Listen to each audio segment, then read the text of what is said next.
In this video, I'm going to be showing you how you can delete your Duolingo account on mobile.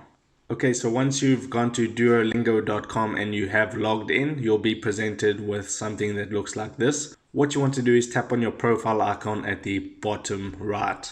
Now mine is in German for some reason, but I will put up arrows on the screen so you know where to tap. But all you need to do is scroll down and then you see you have two options at the bottom. You want to tap on the first option and it'll bring up all your personal details. What you want to do is scroll all the way to the bottom and there you have three options at the bottom. The first option is deactivate, the second option is delete. What you want to do is tap on the second option to delete your account. And now you can see it says access personal data or erase personal data. Tap on the red erase personal data button.